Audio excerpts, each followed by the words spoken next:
It is one of the most wonderful times of the year on the Turf and Touchdowns podcast because we're looking forward to the Kentucky Derby and the Kentucky Oaks. Today, focusing on the Kentucky Oaks, we're looking at Kentucky Derby in a different video. That's on our channel right now as well. But first things first, Tom, well done on your winner last week, but we need to one-up it this week. We've got two videos, we've got two massive races, so let's get better. Yeah, mate, what a huge week we've got in store. The Oaks and the Derby. This is the time that we kind of live for. You go through the winter months, it can be a bit of a slog, even when we're talking about the feature races. The last few weeks have been good, better events, but now we're really kicking into gear. And this is the first big weekend of the year. I'm really looking forward to it, mate. And hopefully we can provide plenty of winners. As you say, Oaks video that you're watching right now, Derby video as well on the website. On YouTube, just click the link down below and you can find it, or just go to our channel and you can find it that way. Hopefully we can find some winners. Thank you very much for last week as well. Public Assembly did it really nicely at a good price and continued our great run on the Turf and Touchdowns podcast in 2025. Absolutely. What myself and Tom have done now, Tom's just going to take horse racing. I'm going to take NFL, and we're going to run things that way. So it's all going to be on Tom this week. But he had Public Assembly last week, who was 10-1 earlier on, went off sevens as well, supported. First mission the week before that as well. We had a successful NFL draft. Also, go check out our latest NFL video. That will be on the channel later this week. You know what I'm looking forward to, though, Tom? Go on. Getting to 1,000 subscribers. Me too. Cannot wait. But we've hit the next milestone. 600, been and gone. We're by 600. Thank you to everyone for subscribing last week. Just the 398 left to go.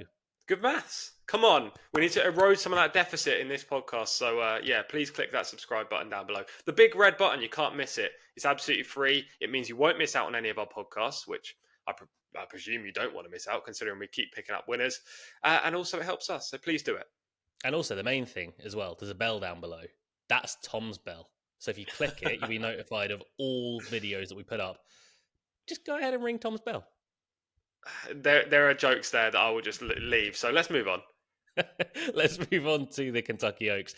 We also have some real fun guys to tell you about. Our video today is brought to you by Iron Horse Stallions, home of Cara, sire of Derby weekend runners Bookham Dano and also the very exciting Queen Maxima.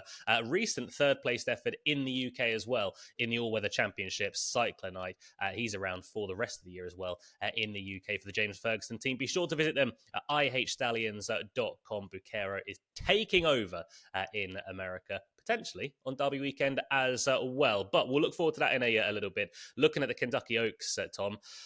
Smaller field regards to the Kentucky Oaks, albeit it's a decent field. And we talk about pace first time up every single time. I mean, surely nothing's going to go faster than Cara. Well, pace is so important generally, which is why it's always the first talking point, as you say. But when it comes to the Oaks and the Derby, it's even more important because you have so many very good high-end horses that want to go off the front, and you generally get a duel, whether that be the Oaks, the Derby, or both. I think it might be both this weekend for what it's worth. Before I talk about the pace, a quick mention of the track and the weather. Now, it looks like, unfortunately, yet again, we're going to be dealt with a very wet track. There is rain forecast today on Tuesday, which is when we're recording. There's a thunderstorm on Wednesday. I don't know whether racing will actually go ahead on Wednesday or not. And then there's rain on Thursday and Friday as well. I think the Oaks is almost guaranteed to be on a wet track. The Derby, I should say, I'm not too sure. I don't think it won't be fully fast, but it may not be proper slop. It may be muddy. It could even get fast, depending on how long they have between the rain stopping and the race being run. But the Oaks will almost certainly be on a wet track. When it comes to pace, I don't necessarily know whether a wet track favours front runners at Churchill. Generally, track on track, it does favour forwardly placed horses. But when you go so hard up top, with that wet surface, it can become even more taxing, and it could suit the closers.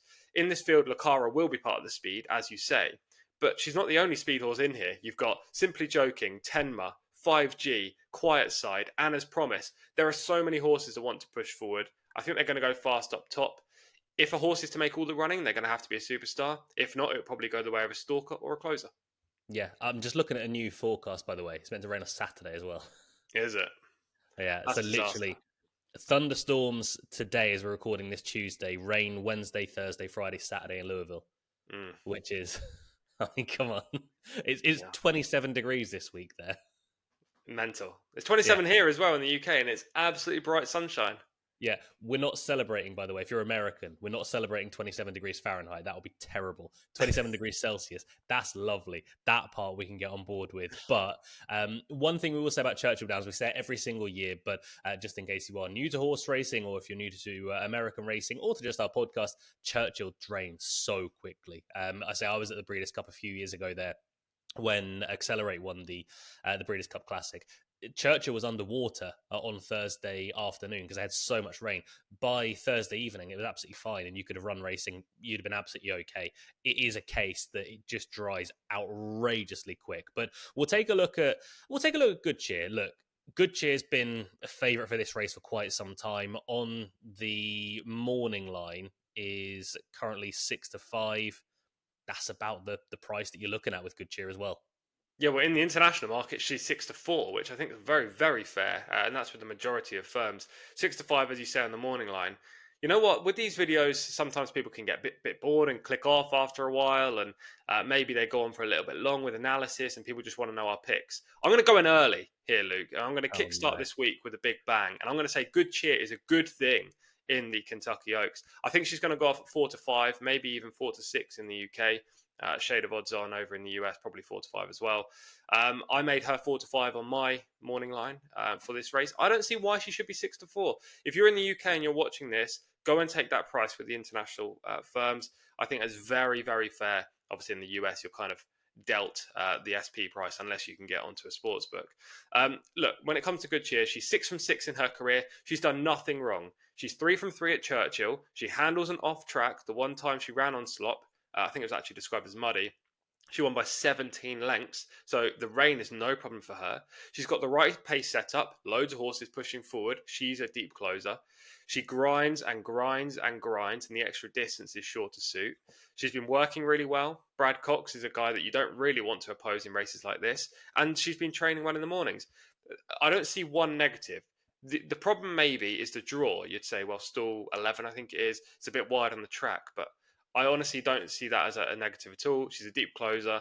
She'll be held up towards the back of the field, hopefully wide on the track, and can make that one big sweeping run. Good cheer for me. I'm going in early. Yeah, I like it. Look, there was a short list for me of 3 horses, and the other 2 are very left field, but Good Cheer, I mean, should take the world of beating. Looked very good last time around. Has been working, as you say, beautifully as well. Has been out on track a few times over at Churchill, and things have gone perfectly for her. Could be a very good week for the Godolphin team as well. They've got Sovereignty and East Avenue as well in the Kentucky Derby. 2 live chances. Obviously, Sovereignty more than East Avenue. Cara is a horse that I covered. Cara's last race on Sky Sports Racing, and before the contest, I was saying, honestly, I'm not sure if Cara is going to get this trip. I think she's a sprinter in disguise. I kind of think she still is. I know she was very good in the Grade 1 Ashland, and she saw things out well. She went hard early on, but she's got so much early speed. She's best when that speed is a standout. It's not a standout in this field. There are others that want to go and take her on. I can see her getting to the top of the home straight and just saying, I'm done. I've had more than enough here. Yeah, I can completely agree with that. I do think she is the speed of the speed, but she will be tackled up top. And as you say, there's a likelihood that she'll probably fold in the straight, especially if the surface is quite taxing. I do respect her talent. She's won 4 from 9. She has won at the course as well. She won the Grade 3 Pocahontas last year, and she comes in off the back of the Ashland victory, proving she's a Grade 1 caliber horse. But I just don't know with this setup. I don't think she gets it for her, like ideally in this spot. She draws well. But I think she's going to be overhauled late. Yeah, I completely agree. I think there's a chance she's the best horse in this race. Just don't know if it's going to be over this trip, and she could set the race up for a few others. Quietside could well be one of those. Who look was good last time around in the Grade 2 Fantasy over at Oaklawn. Won the Grade 3 Honeybee the start prior to that again back at Oaklawn. Last time around, got into a real battle with Simply Joking. They were taking each other on from literally the get-go. They pulled miles clear of the rest. I don't know if Quietside is good enough or up to this sort of level. It's an interesting question, isn't it? I actually think she is, Mm. but it's really hard to put her on top considering she ran behind Good Cheer in the Golden Rod last year. Her form this season is strong. You've already mentioned it there, so I don't need to touch on that again. I don't actually mind her draw. I think 14 is a good post for her. She's a forward-going type, but she's not a need the lead horse. She can sit just off, and I think 14 gives her rider every opportunity to either push forward if the pace isn't as hot as anticipated, or just to sit in that stalking role. Gives her clear running as well and allows her space at the start to break well. So there is quite a lot I do like about Quietside, but as I say, it's hard to put her above Good Cheer in my estimations. I didn't see any reason on based on last year's form or even this year's to leapfrog the Godolphin horse. So I'll tell you what, I would put this horse second favourite in my market, and I think she's currently 8-1 joint second favourite with Cara in international firms. But yeah, I can't put her as my number one pick. Yeah, the international market is as follows: Good Cheer 6-4, Lacara 8-1, Quietside 8-1, 10-1 Simply Joking, 12-1 Ballerina Doro, 5G at 12-1 as well, 14s for Take Charge Milady, 16s and bigger the rest. In the running order, it now says others. I'm going to sort of do others and go into my selection as well, because I've got one selection in the race, but I've got two horses at big prices that I like. I'm going to mention the biggest price of the lot first, and I'm going to gauge Tom's reaction from his face here. So everyone look at Tom. I think it's 66-1 Quick Kick is really overpriced. All right, okay, I'll take it. We'll take it. Look, I'm not going to say Quick Kick is necessarily going to go and win the race. I think she's a very live each way shout, though.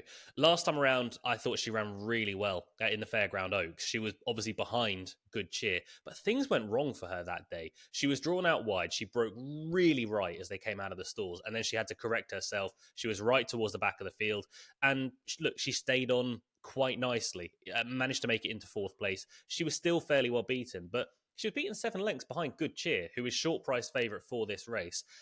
If you can get a market that gives you an extra place or something like that, I think Quick Kick at 66-1 is very much one to take. However, the actual selection, and we go back to Tom's face right here, Take Charge Milady. Oh, he likes it. He likes it. I think Take Charge Milady is a massive price. For me, this should be about the same price, honestly, as Quietside, at around 8-1, maybe even a little bit shorter than that. Last time around was the eye catcher of all eye catchers. Ran in the Grade 1 Ashland, posted a bare speed figure, career best bare speed figure of 86. And never really had a chance to go past Lacara. Now, we say Lacara, I don't know if she's going to get this trip. At Keeneland, she did. Keeneland can favour front runners. We see it time and time again. We've seen it at Breeders' Cups in the past. We've seen it almost every single meeting. Lacara took advantage of that, whereas Take Charge Milady was the only horse to make up any sort of ground from the back of the field. She raced right towards the rear, I think one behind in the early part of the contest, but she made it into second. She made a big sweeping move turning out of the back straight into the home straight, and she maintained that run as well, all the way towards the line. She was closing upon Lacara at the line. I think a team that did very well in the Oaks and Derby, winning both of them last year in Kenny McPeak, I think they could take out the Oaks again this year. I fully respect Tom Good Cheer, but as far as value goes, you're not going to find better value than Take Charge Milady. Yeah, I don't disagree at all. If you ask me for a 1-2-3, I'd say Good Cheer, Quietside, Take Charge Milady. So I certainly see that. And from an each way perspective, I think she's a very good play. As you say, she ran really well last time in the Ashland, and she has off-track form. So there is quite a lot to like, including her running style. I'll briefly mention a couple of others just before confirming my pick. Ballerina Dioro won the Gazelle last time. She's an awkward ride. She's quite a short price considering. She would be left off of my ticket for Chad Brown. Tenma's a solid West Coast filly. Solid being the main word. I don't think she's great. Bob Baffert will always take money, his horses, and therefore she's probably going to be overbet. And the other one I wanted to mention was Take Charge Milady, but you've done that for me. So, yes, we'll go straight into picks. I've already mentioned mine, which is Good Cheer. Nothing more needs to be said. Just weigh the horse to beat. I think 6-4 is a very fair price. And if she doesn't win, I'll be quite disappointed. But I do think the only challenges in the race really are Quietside, providing she gets a good trip, and Take Charge Milady. It's always nice when the other person goes for another horse that you like. Yeah, it is. Literally, I was like, I really want to put up Good Cheer, but I do think Take Charge Milady is a better value. I'll put in Take Charge Milady, and you come in with Good Cheer. I'm like, okay, cool. I've got both running for me now. That's fine. But 14-1 about Take Charge Milady. I don't think that'll be there that long. I would go and take that right now as you're watching this. I think that's value in this contest. The race just set up to suit. Even if she doesn't win, I really don't see her not hitting the board. And even if it does rain, which is meant to all week, she's won on the wet track. I know she was beaten on the wet track on debut. That was on debut. She managed to lose the maiden tag on a wet track. That should be absolutely fine. And everything does set up. That is a look at the Kentucky Oaks. Thank you very much to the guys over over at Iron Horse Stallions, ihstallions.com. For sponsoring the podcast, go check them out and show them some love, and also cheer on the Vaqueros this weekend with Bookham Dano and Queen Maxima. We are off to go and film our Kentucky Derby podcast. That'll be on the channel right about now. Don't forget to subscribe, leave a like down below, and leave a comment with your Oaks fancy. We will see you shortly on the Derby video. Until then, stay safe, look after one another. Goodbye.